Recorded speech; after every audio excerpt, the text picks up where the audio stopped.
O LP Informativo veio até a cidade de Itu, interior de São Paulo. Nós viemos conhecer uma história, mas não é lenda não, não é história contada, é um fato que realmente aconteceu. Nós estamos aqui na cidade de Itu e também tem uma pessoa que vai nos ajudar a gravar esta reportagem, que foi e continua sendo, na verdade, uma pessoa muito importante para a investigação do caso. Cemitério de Itu é o local onde nós vamos gravar hoje. Como eu disse no começo da reportagem, a história realmente aconteceu. Um fato que marcou Itu e todo o Brasil no ano de 1972.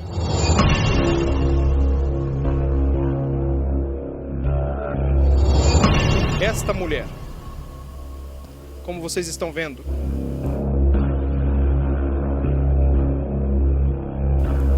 esta mulher foi brutalmente assassinada, foi encontrado o corpo dela numa estrada que liga Itu a Jundiaí, o corpo nu, com 6 marcas de tiro, só que o corpo também tinha marcas como se tivesse sido arrastado. Vamos caminhando aqui, Eric, porque 50 anos já se passaram desse caso.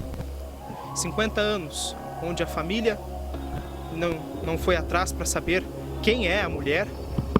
50 anos onde também não descobriram o assassino do crime. São 50 anos de puro mistério. E o interessante que vocês vão ver aqui no túmulo desta mulher, já já, guardem aí, vocês vão ver uma coisa no túmulo desta mulher.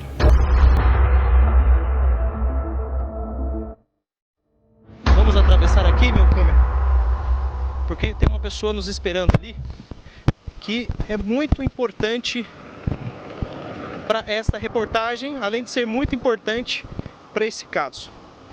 Então nós estamos chegando aqui no cemitério de Itu. Nós estamos... O Reginaldo Carlota, pode filmar ali, ele já está nos esperando aqui.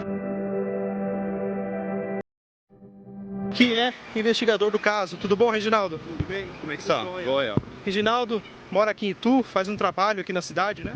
Isso, eu sou jornalista, trabalhei 15 anos como repórter policial e me envolvi aí na investigação, né, jornalística de vários crimes macabros na cidade, entre eles o caso que você vai relatar agora. Bom, Reginaldo, já são 50 anos deste caso? São 50 anos. Esse caso aí da loira desconhecida, também conhecido como loira sinistra, é de longe um dos casos mais aterradores das crônicas policiais na Ituana, por 2 motivos. Nunca houve nenhuma pista do assassino e muito menos da vítima. E pode colocar em um terceiro motivo, né, para tornar esse caso assim tão macabro, é o requinte de crueldade com que ele ocorreu. A mulher foi torturada, foi morta com vários tiros e deixada nua numa rodovia. Então é uma coisa muito sombria, né, que chocou mesmo, né, a época. Nós estamos falando de 1972, né, então assim, foi um crime que hoje, infelizmente, é até um pouco mais comum a gente ver esse tipo de crime, mas infelizmente em 72 ainda, né, não era comum esse tipo de crime no Brasil, né. Ela ficou sendo velada quase uma semana, para ver se alguém ia lá para tentar reconhecer o corpo? Isso, o necrotério era bem aqui mesmo, na frente do cemitério, e o corpo ficou aí, guardado durante quase uma semana aí para ver se aparecia algum parente. Nessa época aí foi amplamente divulgado, o caso inclusive foi manchete de capa do extinto jornal Notícias Populares, saiu em todas as TVs da época e nunca apareceu ninguém para reclamar o corpo.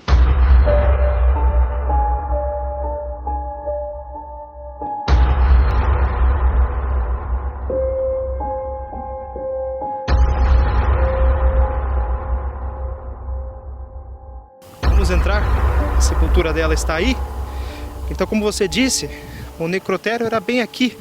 Isso, exatamente, onde é aquela casinha lá, antigamente era o necrotério, fazia ali, isso, fazia o próprio autópsia, era tudo feito ali.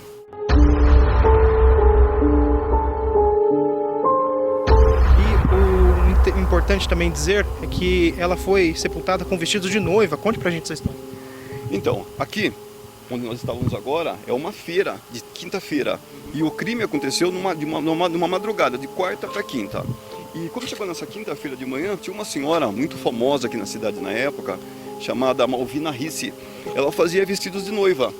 E ela chegou e viu, né, todo mundo comentando na feira, você foi comentando com ela, você viu o caso da loira, uma loira bonita que está lá no cemitério? E ela ficou curiosa e veio ver. Aí quando ela chegou aqui, ela se deparou com a cena. Viu aquela moça bonita lá, morta, né, com vários tiros, queimada de cigarro, né, inúmeros sinais aí de tortura. E aquilo lá, ela começou a chorar, ela mexeu muito com ela. E a moça não tinha nenhum parente, não tinha ninguém para vir vestir ela, para reclamar o corpo. Então a dona Malvina voltou para casa dela, pegou um vestido de noiva que ela tinha feito para a sobrinha dela e voltou aqui e vestiu essa moça de noiva. Ela fez a maquiagem dela, colocou brinco, deixou ela enfeitada mesmo, sabe? Como se fosse assim para uma festa. Essa moça já era bonita, ela ficou muito bonita. E até as pessoas da época falam que ela estava tão bonita, morta, quanto podia ter sido quando estava viva, né? Porque não tem ninguém aqui que viu ela viva, mas presume-se isso. Nós temos aqui, ó, este retrato falado.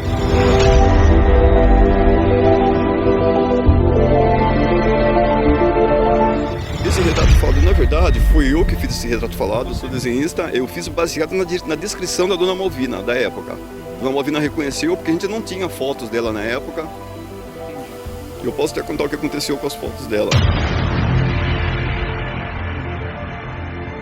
O que aconteceu? Foi feito na época aqui uma ficha datiloscópica com todas as impressões digitais dela e várias fotos do corpo dela. E essa ficha supostamente foi mandada para o DEIC em São Paulo, só que supostamente extraviou e nunca chegou nas mãos do DEIC, nas mãos do DEIC e desapareceu. Então, se você procurar o boletim de ocorrência dela, você não vai encontrar. Se você procurar a certidão de óbito dela, assombrosamente essa mulher está enterrada aqui sem certidão de óbito, não existe certidão de óbito. 50 anos. E não existe nada que identifique.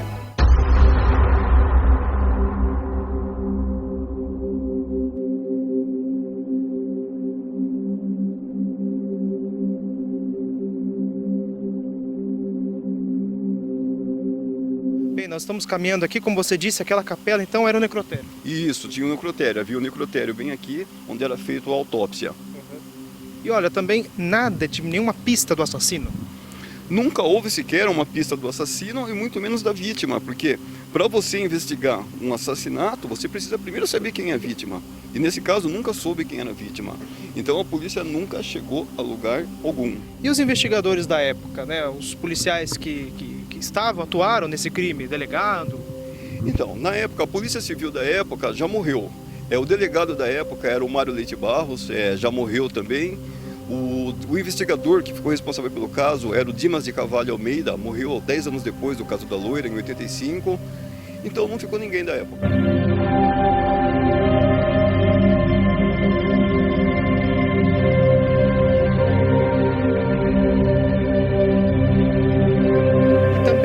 Aqui ficou como milagreiro também, né? As pessoas vêm aqui pedir graças.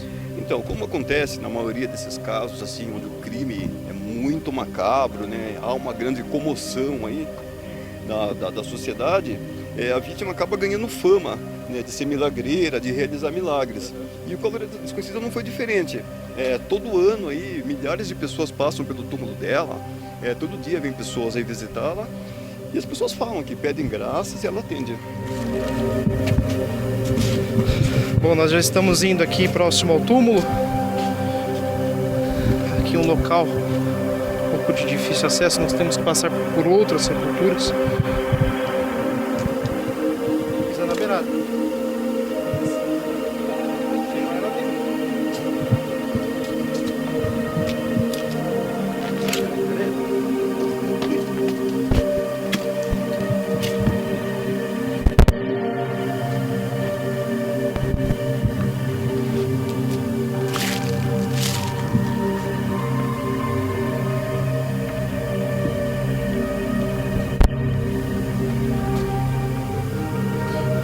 Bom, aqui jaz na paz do Senhor, loira desconhecida, porque não se sabe quem é essa mulher. Isso, e esse epitáfio aí, tanto a sepultura dela, foi uma sociedade anônima da época, tá? Que pessoas da cidade, que pessoas de bem, né, que compraram o terreno, fizeram essa sepultura para ela e pediram para colocar essa placa de bronze aí com esse epitáfio.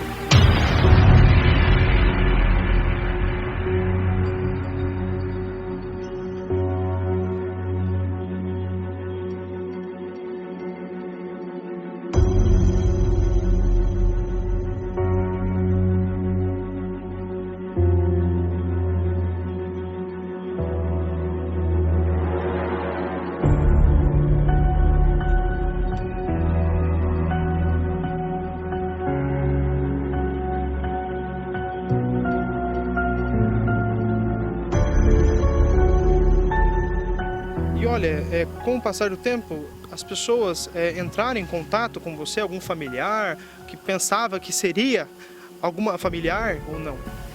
Deixa eu explicar para você. Esse caso ocorreu em 72 e nunca foi desvendado. Nunca apareceu ninguém reclamar o corpo. Até na época, quando logo aconteceu, na primeira semana, veio uma família de São Paulo que acreditava que essa loira poderia ser a filha deles, mas aí fizeram, né, viram o corpo, viram as fotos, né, e identificaram que não eram, porque a filha deles tinha uma marca de uma cirurgia que tinha feito recentemente, que a loira não tinha. E foi só isso também, e nunca apareceu ninguém, não. Mais ou menos em 2004, 2005, quando eu tomei conhecimento desse caso aí, através de uma senhora, uma chamada Disney Leonardi, ela já é falecida. Ela foi a primeira pessoa a me falar sobre esse caso. E aí eu comecei a investigar por conta própria. E passei 10 anos, né, trabalhando nesse caso aí, mas nunca apareceu ninguém reclamar o corpo, nunca. E olha, Eric, filma para mim o cemitério, que de todas as pessoas que estão sepultadas aqui, este é o único jazigo que não tem o nome. Exatamente.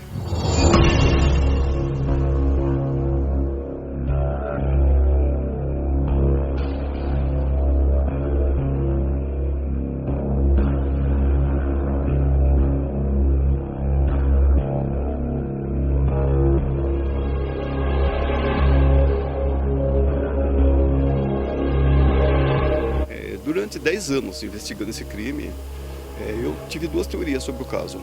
Uma, que é a mais óbvia, que o crime teria tido envolvimento com a ditadura militar, tá? Por conta da maneira profissional que foi feito. Pode ser profissional, porque ela foi deixada na rodovia, nua, com vários tiros no corpo, sinais de tortura. Vale lembrar que foi em 1972, acho que era governo Médici. Em 72 eu não tinha nascido ainda, eu nasci alguns anos depois, mas acho que era o governo Médici. Era a época da ditadura militar e o corpo dela estava lavado. Ele foi jogado nessa rodovia, mas ela não foi morta lá, ela foi morta em outro local. Lavaram o corpo, retiraram uma aliança que ela tinha um sinal de aliança no dedo, retiraram e deixaram ela lá. Não tinha nada que pudesse, né, identificá-la. Então existe uma grande suspeita, né, da minha parte e de várias pessoas aí com quem eu debati o caso na época, até bem experientes também, que acredita sim que o crime podia estar ligado à ditadura militar. Essa é uma das teorias. Só que existe uma outra suspeita que eu investiguei por anos e no final acabou sendo também como posso dizer aí, um caminho inconclusivo também, que ela seria casada ou teria um caso, né, amoroso com uma pessoa muito poderosa da cidade ou da região e estaria grávida. E quando ela foi falar com essa pessoa, né, olha, precisa resolver isso, a pessoa teria mandado matá-la. Então a gente seguiu essa pista também durante anos, tinha informações, tinha nomes, tudo, mas nunca foi provado absolutamente nada. E posso ressaltar aqui novamente, o crime nunca foi investigado corretamente. Começa por tudo que eu te contei, sumiu a ficha dela, sumiu as fotos. Se você for aqui no cemitério e perguntar, você não vai ter nada, só vai estar lá marcado o dia do óbito dela, mas não tem documentação, não tem nada. Sem ser essa sepultura aqui que nós estamos vendo, não existe absolutamente nada que prove que ela existiu. Eles apagaram a existência dela. E para fazer isso, eu acho que demandava muito recurso, né? Principalmente nos anos 70. E uma coisa mais assustadora que eu vou te contar agora, eu acreditava piamente que se esse caso chegasse em rede nacional, anos depois, ia aparecer um filho, um irmão, um primo, uma mãe, um pai, alguém ia falar, olha, minha mãe sumiu em 72, minha irmã, minha filha, alguém ia falar. E não apareceu. A gente teve até duas suspeitas, né, de casos de pessoas que tinham desaparecido na época, que é o caso da Loni Kelbert e da Odete Fontes, que depois nós descobrimos que não era também a loira desconhecida, né, através de investigação e tal, descobrimos que não era, mas nunca apareceu ninguém para reclamar esse corpo. Então, o que eu acredito, eu tenho plena convicção, é que a família dela, esteja onde estiver, sabe que ela está aqui. E já vieram aqui anonimamente, talvez inúmeras vezes, mas por algum tipo de pressão que sofreram lá na época, deixaram quieto, falou, olha, ela já morreu mesmo, deixa lá, e não tiveram a identidade dela aí como desconhecida. Mas é impossível a família não saber que ela está aqui. Porque o caso foi amplamente divulgado na época e depois através de mim. Saiu na Record, saiu isso aí até internacionalmente, saiu em todos os jornais do Brasil. E então, assim, era para aparecer, alguém ia se lembrar, sabe, de uma vizinha, de uma conhecida, e nunca apareceu ninguém. Se não apareceu, é porque a família sabe e preferiu deixar como está, não sei por quais motivos.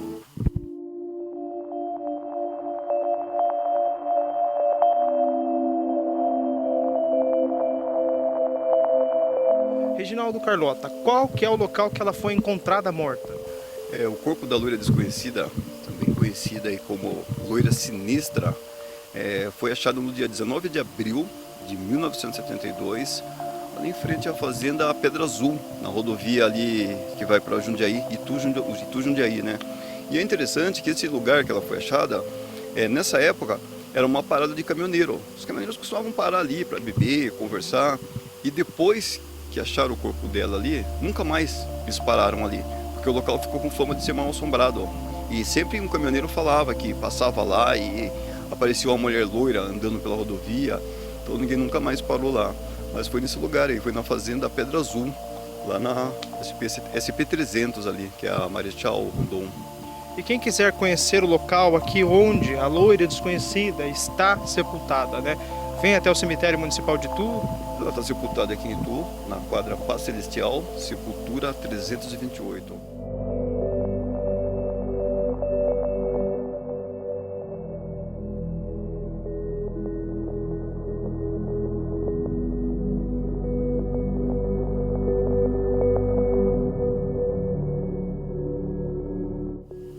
Olha, quero agradecer ao Reginaldo Carlota por ter cedido o seu tempo para estar aqui conosco, ajudando nessa reportagem. É um caso que dura já 50 anos. Muito obrigado, viu?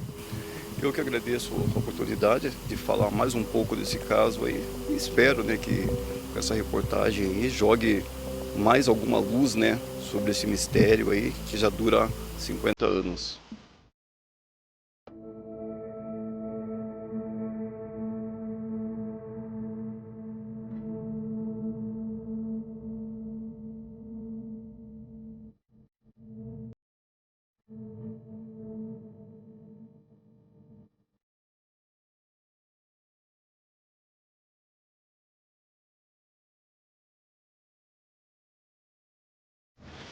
A cidade dos exageros, onde tudo é grande, até esta história é grande, 50 anos e até hoje nunca foi solucionada. É aqui na Praça da Matriz que nós encerramos a reportagem especial de hoje do LP Informativo.